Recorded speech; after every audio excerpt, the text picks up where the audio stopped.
السلام علیکم ورحمۃ اللہ وبرکاتہ۔ میں شفیق احمد عطاری ایک نئی ویڈیو لے کر کے آپ کے سامنے حاضر خدمت ہوں۔ آج کی ویڈیو کا ٹاپک ہے میاں بیوی ایک دوسرے کے اچھے پہلو تلاش کریں۔ تفصیلات عرض کرتا ہوں۔ آگے بڑھنے سے پہلے اگر ابھی تک آپ نے میرے یوٹیوب چینل کو سبسکرائب نہیں کیا تو برائے کرم سبسکرائب کر کے بیل آئیکن کو آل نوٹیفیکیشن پر سلیکٹ کر دیجئے۔ انشاءاللہ جل جلالہ اسی طرح کی خوبصورت اور معلوماتی ویڈیوز ہر وقت آپ تک پہنچتی رہیں گی۔ جون 2022 کا ماہنامہ فیضان مدینہ، جس کے اندر دعوت اسلامی کی مرکزی مجلس شورا کے نگران حضرت مولانا حاجی محمد عمران عطاری سلمہ الغنی نے اپنا خوبصورت مضمون فریاد تحریر فرمایا ہے، وہی مضمون آپ کے سامنے عرض کرنے کی سعادت حاصل کرتا ہوں۔ توجہ سے سماعت فرمائیے اور سیکھنے کی کوشش کیجیے۔ چنانچہ نگرانی شورا فرماتے ہیں، کچھ عرصہ پہلے کی بات ہے کہ کسی نے مجھ سے اپنے گھریلو مسائل ڈسکس کیے تو میں نے اس کے سامنے اس کے مسائل سے متعلق کچھ ایسی باتیں بیان کی جن میں شکر کے پہلو نکلتے تھے۔ مثلا میں نے کہا کہ آپ کو جن چیزوں کے حوالے سے شکایت ہے، اگر ان چیزوں میں مزید فلاں اور فلاں چیز کا اضافہ ہوتا اور اس طرح آپ کو تکلیف اور پریشانی زیادہ ہوتی تو آپ کیا کرتے؟ یوں اس کا ایک ایک پرابلم سن کر میں نے کہا، اگر اس پرابلم کے بجائے اس سے بھی بڑا پرابلم ہوتا تو آپ کا کیا بنتا، یا پھر اسی میں مزید اضافہ ہوتا تو کیا حالت ہوتی؟ تقریباً 15 سے 20 منٹ کی اس کے ساتھ گفتگو ہوئی۔ اس کے بعد 2 دن تک تو مجھے اس کا فیڈ بیک ملتا رہا، جس سے لگ رہا تھا کہ اس نے شکر کے پہلوؤں پر نظر رکھنا شروع کر دی ہے، جس کی وجہ سے مسائل کے باوجود بھی اس کو تسلی مل گئی ہے اور اس شخص کی زندگی میں کچھ سکون آ گیا ہے۔ اس کی تسلی والا ذہن اور مزاج جب مجھے محسوس ہوا تو پھر میں نے چاہا کہ کیوں نہ اس ذہن کو دیگر لوگوں تک بھی پہنچایا جائے، کیا پتا کہ مزید کچھ لوگوں کا بھلا ہو جائے۔ نگرانی شورا فرماتے ہیں، اے عاشقان رسول، آپ سے بھی گزارش ہے کہ اگر آپ کے گھر میں بھی کوئی پریشانی کرنے والی بات پائی جا رہی ہے، اس میں اگر آپ بھی یہ سوچ رکھیں گے کہ اس کے بجائے فلاں اس سے بھی بڑی بات ہوتی تو پھر کیا ہوتا۔ لہٰذا شریعت مطہرہ کی روح سے جو باتیں اگنور کرنے کی ہیں، ان میں اگنور کرنے کا آپ اپنا ذہن بنائیں اور ساتھ ہی اچھے پہلو بھی تلاش کرتے رہیں۔ یاد رکھیے، ایسا بہت کم ہی ہوتا ہے کہ کوئی شخص اچھی عادتوں سے بالکل ہی خالی ہو۔ کچھ نہ کچھ اچھی عادتیں ہر انسان میں ہوتی ہیں، بس انہیں دیکھنے والی نظر کی ضرورت ہوتی ہے۔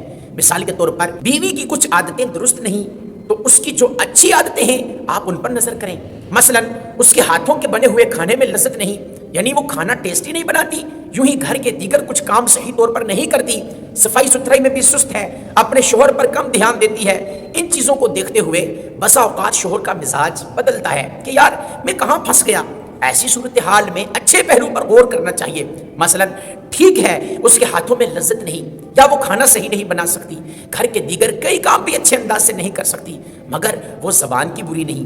بھلے اس کے ہاتھوں میں لذت نہیں مگر اس کی زبان میں مٹھاس ہے، بولتی میٹھا ہے، اس کے کردار میں بھی مٹھاس ہے، اس کا منہ ہر وقت پھولا ہوا نہیں رہتا، اسے مسکرانا آتا ہے، بچوں کی تربیت اچھی کر رہی ہے، ان پر زیادہ توجہ دیتی ہے۔ اگر یوں ہوتا کہ کھانا تو ایسا اچھا بناتی کہ آپ انگلیاں بھی چاٹ جاتے، مگر خدا نہ خواستہ بدتمیز اور بد اخلاق ہوتی تو آپ کیا کرتے؟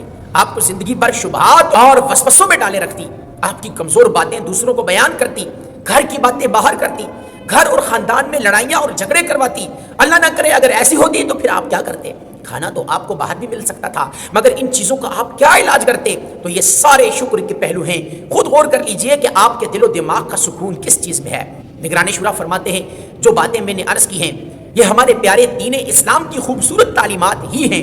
اللہ پاک کے آخری نبی صلی اللہ علیہ وآلہ وسلم نے ارشاد فرمایا، کوئی مومن مرد اپنی مومنہ بیوی سے نفرت اور بغض نہ رکھے، اگر اس کی کوئی عادت ناپسند ہوئی تو دوسری عادت پسند ہوگی، یعنی تمام عادتیں خراب نہیں ہوں گی، جبکہ اچھی بری ہر قسم کی باتیں ہوں گی۔ تو مرد کو یہ نہ چاہیے کہ خراب ہی عادت کو دیکھتا رہے، بلکہ بری عادت سے چشم پوشی کرے اور اچھی عادت پر نظر رکھے۔ حکیم الامت مفتی احمد یار خان نعیمی رحمۃ اللہ تعالی علیہ اس حدیث پاک جو مسلم شریف کی حدیث پاک ابھی آپ کے سامنے میں نے بیان کی، جس میں نبی علیہ الصلوۃ والسلام نے فرمایا کوئی مومن مرد اپنی مومنہ بیوی سے نفرت نہ کرے، اس کے بارے میں مفتی صاحب فرماتے ہیں سبحان اللہ، کیسی نفیس تعلیم ہے۔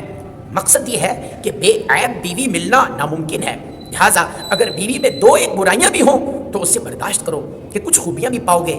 یہاں صاحب مرقات نے فرمایا جو بے عیب ساتھی کی تلاش میں رہے گا وہ دنیا میں اکیلا ہی رہ جائے گا۔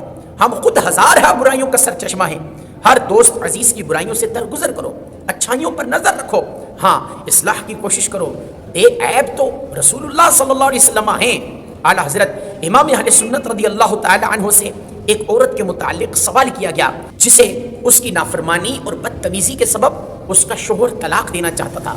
اس پر امام اہل سنت نے حکم شرعی بھی بیان فرمایا اور شوہر کو چند مشورے بھی دیے۔ چنانچہ ارشاد فرمایا اور اگر عورت کو طلاق دے کر پھر کبھی نکاح نہ چاہے تو خیر، ورنہ یعنی کسی دوسری عورت سے شادی کرنے کی صورت میں کیا معلوم کہ دوسری اس پہلی سے بھی بری نکلے۔ اس لیے حتی الامکان عورت کے ساتھ نیک برتاؤ اور اس کی دل جوئی اور اسے خوش کر کے اپنی اطاعت پر لانا اور اس کی کج خلقی پر صبر کرنا چاہیے۔ اسی طرح شوہر کی طرف آتے ہیں، اس کے بارے میں عام طور پر بیوی بچوں کو یہ شکایت ہوتی ہے کہ وہ خرچہ پورا نہیں دیتا، اس کا موڈ صحیح نہیں رہتا، غصہ کرتا رہتا ہے۔ مانتا ہوں ایسی صورتحال میں اس کے ساتھ گزارا مشکل ہے، مگر اس کے اچھے پہلو بھی تو ہوں گے۔ مثلا وہ اپنی بیوی پر شک نہیں کرتا، اسے مارتا پیٹتا اور مزید ظلم و زیادتی اس پر نہیں کرتا، ملازمہ اور نوکرانیوں کی طرح اس سے کام نہیں لیتا، اس سے گندی گالیاں نہیں دیتا۔ جب تک شریعت اس پر واجب نہ کرے وہ اپنی بیوی کے کمزور پہلو دوسروں کو بیان نہیں کرتا، اس پر تہمت اور بہتان نہیں باندھتا، اپنے بچوں یا گھر کے دیگر لوگوں کے سامنے اسے ذلیل و رسوا نہیں کرتا، اسے بے پردہ لے جا کر اپنے دوستوں کے سامنے کھڑا نہیں کر دیتا۔ یوں بیوی اگر غور کرے گی تو اسے اپنے شوہر میں کئی ایسے پہلو ملیں گے جن کے سبب اسے شکر کا موقع ملے گا اور اپنی موجودہ حالت پر اللہ پاک نے چاہا تو راضی رہنا نصیب ہوگا۔